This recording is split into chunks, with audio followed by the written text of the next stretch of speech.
Mais pourquoi ça n'a pas marché? Qu'est-ce que j'ai raté? Qu'est-ce que je n'ai pas fait correctement? Où ai-je failli pour en arriver là? Pourquoi est-ce que ça ne marche pas? Quel parent ne s'est pas posé cette question face à un enfant qui n'est pas dans la droite ligne de ce que l'on attend? J'ai été présent, disponible, j'ai fait de mon mieux pour le soutenir, l'encourager, l'aider à grandir, à se développer. Je suis à son écoute, je l'ai inscrit à des activités extrascolaires, j'ai veillé à son développement affectif, social, bref. J'ai coché toutes les cases du guide pour bien élever son enfant et pourtant, il ne donne pas les fruits que j'espérais. On sent là tout le désarroi du parent qui est convaincu d'avoir fait au mieux et qui a l'impression d'être mis en face de son échec. Sa progéniture, la chair de sa chair, ne présente pas les résultats que l'on espérait. Des résultats dont on espère qu'ils sont à la hauteur de notre investissement. C'est le cri que l'on entend dans le texte d'Ésaïe que nous venons d'entendre. Qu'y avait-il encore à faire pour ma vie que je n'ai pas fait pour elle? En gros, j'ai tout fait, mais ça n'a pas marché. Il s'agit d'un passage du livre d'Ésaïe qui est un prophète. La grande ligne, c'est un prophète, donc il porte le message vers le peuple de la part de Dieu. Alors le livre d'Ésaïe est un livre particulièrement long, près de 66 chapitres, et il est communément admis qu'il se divise en 3 parties. Nous nous intéressons ici à la première, puisque notre passage se situe au tout début du chapitre 5. Ce qui est intéressant avec le livre d'Ésaïe, c'est qu'il tourne autour de la période de l'exil. Et même si les 3 parties ont été écrites à distance les unes des autres, il y a quand même eu un mélange des styles et des perspectives. Une des spécificités de ce premier Ésaïe, la partie que l'on attribue vraiment au prophète, est qu'il s'engage dans l'idée à la fois de jugement du peuple hébreu, mais aussi de son salut. Pour faire simple, Ésaïe n'est pas un prophète de malheur. Il ouvre sur un espoir, et ce n'est pas pour rien que le livre d'Ésaïe est souvent mis en avant pour annoncer la venue de Jésus. Comme bien d'autres livres du Premier Testament, le livre d'Ésaïe est une collection de textes, de formes diverses, mais qui recèlent un sens poétique très fort. Et nous le voyons avec l'extrait qui nous intéresse aujourd'hui. Ce texte est souvent appelé le chant de la vigne. Et c'est ainsi que commence le passage. « Laissez-moi, je vous prie, chanter le chant de mon bien-aimé pour sa vigne. » On est sur un registre lyrique qui dit à la fois l'enthousiasme, comme la fierté d'un parent qui parle de sa progéniture, et qui va aussi permettre d'amener des reproches sur un ton qui ne sera pas trop velléitaire. Il s'agit donc d'un chant, et c'est un motif que le prophète va utiliser à plusieurs reprises, pas seulement dans notre texte.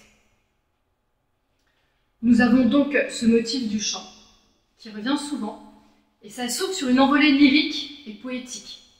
On retrouve en fait la même poésie, le même élan que dans le Cantique des Cantiques.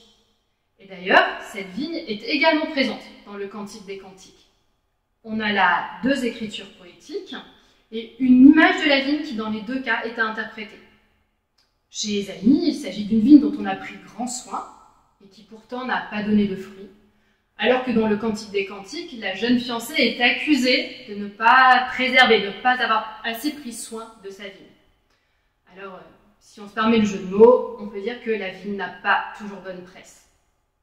Elle est aussi la première plante que Noé a mise en terre après le déluge.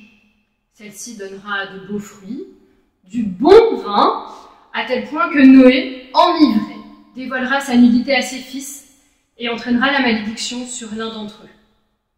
La vigne du Cantique des Cantiques semble être ce que la jeune fiancée a de plus précieux et qu'elle doit garder jalousement. Et c'est cette même vigne à garder jalousement dont nous parle le texte d'Ésaïe. Regardons un peu tous les efforts déployés pour s'assurer de sa croissance. Elle a été plantée sur un coteau fertile, on imagine le temps passé à rechercher la meilleure parcelle, à s'assurer de l'ensoleillement, à vérifier la qualité de la terre. Les pierres ont été ôtées pour que la vigne pousse bien. Il ne faut pas de cailloux, simplement des pierres disposées judicieusement pour retenir suffisamment d'eau de pluie pour assurer une bonne imprégnation du sol. Et puis, dans notre texte, sur cette terre parfaitement choisie, il faut planter un cépage de choix, celui qui promettrait le meilleur. Et là, vous voyez mon allusion à l'éducation de tout à l'heure. On retrouve la même dynamique. On veut le meilleur pour son enfant. Alors, on essaie de vivre dans un bon quartier, on choisit les meilleurs établissements, on essaie de lui faire la vie la plus douce possible en supprimant les obstacles, ces vilains petits cailloux qui pourraient nuire à son développement. Et puis, comme c'est notre enfant, on est convaincu que c'est le meilleur, et qu'avec tout le mal qu'on se donne, il va bien finir par devenir un adulte fantastique, brillant. Des fois, on va même encore plus loin, en voulant le protéger de tout. On met en place des systèmes de surveillance, vous savez, comme ces balises qu'on va glisser dans les cartables, ou les applications qu'on met sur les téléphones portables pour savoir en permanence où est notre enfant, en se disant qu'ainsi il sera préservé du danger. Bref, on le protège. Et c'est aussi ce qui se passe dans notre récit. Une fois la vigne plantée sur la parcelle idéale, on bâtit une tour en son milieu pour la protéger. À chaque instant, la vigne sera surveillée, protégée depuis cette tour. D'accord. Mais pourquoi le prophète nous parle-t-il de la vigne et moi, je vous parle d'éducation? Parce que cette vigne, c'est ni plus ni moins le peuple que Dieu s'est choisi. Et dans notre passage, on a comme l'impression que Dieu fait face à une crise d'adolescence de sa progéniture. Il a pourtant tout bien fait. Il n'a pas choisi son peuple au hasard, il lui a donné les meilleures conditions pour se développer, il en a pris soin, il l'a protégé, et pourtant, son peuple file du mauvais coton. Littéralement, il donne de la mauvaise graine. Et là, nous avons cette exclamation que j'ai relevée pour commencer. Qu'y avait-il encore à faire à ma vigne que je n'ai fait pour elle? On croirait le parent rencontrant un autre parent et qui se lamente sur son sort. J'ai tout fait pour lui, regarde comment il se comporte. Dieu est déçu, dépité. Malgré tous ses efforts, son peuple a pris une mauvaise direction et ne l'écoute pas. C'est tout le discours du prophète Ésaïe qui s'évertue à essayer de convaincre le roi et le peuple de continuer à faire confiance à Dieu malgré une incompréhension totale.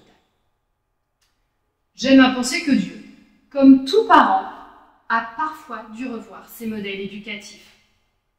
Si on veut faire un raccourci, on peut dire qu'il avait un enfant préféré avec le peuple hébreu et qu'il a commencé par mettre en œuvre une éducation très stricte. La loi, les règles, les interdits, les rappels à l'ordre avec les prophètes. Préceptes, surveillance, punition. Tout y était. Mais ça n'a pas fonctionné. Pris dans un carcan, le peuple a voulu prendre la tangente. Trop de contraintes étouffent, pour un enfant comme pour le peuple hébreu. Ce qui est intéressant, c'est la suite du texte. Le texte a commencé de façon très enjouée pour arriver à cette exclamation pivot. Qu'y avait-il encore à faire à ma vigne que je n'ai fait pour elle? Et ensuite arrive l'énoncé de la sentence. La vigne ne sera plus protégée. J'en arracherai la haie, j'ouvrirai des brèches dans sa clôture. La vigne sera ni plus ni moins exposée au monde extérieur. Comme l'enfant que l'on cesse de protéger et qui doit peu à peu composer avec le monde. Il en découvre toute l'étendue, mais aussi les dangers. Et il apprend à y faire face, bien mieux que derrière des murs. Dieu se rend compte que surprotéger son peuple l'empêche de grandir et de croître. Il doit le laisser aller, faire ses propres expériences en espérant que, malgré tout ce qu'il lui a transmis laissera des traces. Bien sûr, Dieu n'abandonne pas son peuple, il ne s'en détourne pas, mais il lui permet de devoir trouver en lui les ressources pour continuer à grandir.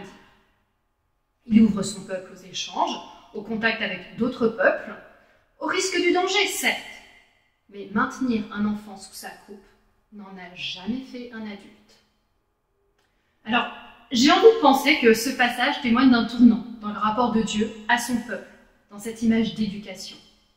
Les règles, indispensables à la petite enfance, doivent maintenant laisser place à plus de liberté. Et c'est un mouvement qui se poursuivra avec l'incarnation. On pourrait imaginer Dieu, plus tard, qui envoie son fils parler aux hommes sur le ton de « Vas-y toi, moi j'ai du mal à leur parler ». Jésus deviendra ainsi le frère aîné, qui peut rétablir le lien entre sa turbulente fratrie, les hommes et les femmes de cette terre, et notre Père à tous, avec lesquels les relations ne sont pas toujours fluides. Jésus sera la voix de la raison. Il permettra de maintenir le lien d'une autre manière.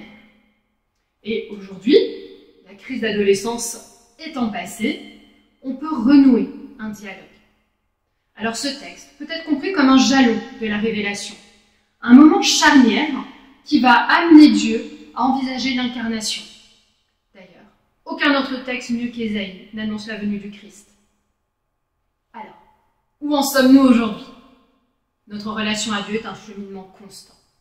On peut, selon les périodes, se sentir très proche ou distant, on peut se sentir en crise ou fâché. Notre relation à Dieu est loin d'être statique. Mais sa relation à nous ne l'est pas non plus. La preuve, le texte d'aujourd'hui. Lui aussi a dû revoir sa façon de faire. Notre relation va et vient comme un mouvement de vague.